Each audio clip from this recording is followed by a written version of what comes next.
Cela me détendra, se dit-elle. Sa fille Stacy, 38 ans, est au terme de sa grossesse et, même si la grand-mère a déjà 7 petits-enfants, elle est très excitée par l'arrivée du 8e. Cela faisait plus d'une demi-heure que je jouais au golf quand la sonnerie de mon téléphone a retenti dans le Baltimore County Golf. C'était Stacy. Le travail avait commencé. Elle était déjà à l'hôpital où elle avait été amenée en urgence, raconte la pétillante quinquagénaire.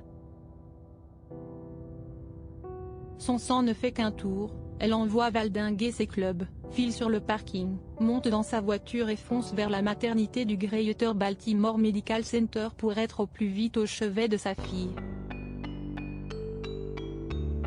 Mais à peine arrivée à l'accueil de l'établissement, Cathy commence à suffoquer puis ressent une douleur vive au niveau du bras gauche. Siesti une crise cardiaque. La grand-mère s'écroule sur le sol de l'hôpital. Immédiatement prise en charge, elle est transportée dans une salle de réanimation. Les médecins tentent coûte que coûte de la réanimer, mais rien n'y fait. Plus de pouls, plus d'oxygène dans son cerveau, Cathy Patton est cliniquement morte. Siesti grâce à Laura que ma mère est en vie. Elle était au bon endroit, au bon moment au même moment, à quelques chambres de là, sa fille est en train d'accoucher et le bébé se présente mal. Une césarienne est décidée en urgence. L'équipe médicale au chevet de Cathy tente une ultime manœuvre de réanimation cardio-respiratoire. Finalement, Cathy revient à la vie après 45 minutes de mort clinique. Et sans aucune séquelle au cerveau.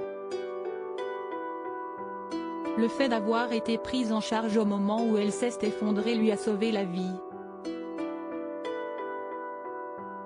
Le destin étant décidément très joueur ce jour-là, Stacy donne la vie à une jolie petite Laura quelques dizaines de minutes après la résurrection de sa mère.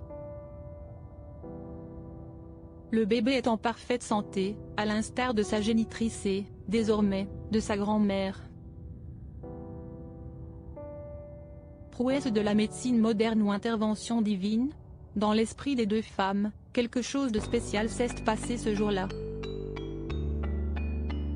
Siesti le destin qui a voulu que ma mère soit dans l'hôpital à cet instant précis. Siesti finalement grâce à Laura qu'elle est en vie, car elle était au bon endroit au bon moment, conclut Stacy. Vous nous avez rappelé ce que signifie vivre. Cathy, elle, applaudit le travail des médecins et remercie la vie. Je suis tellement reconnaissante d'avoir une seconde chance.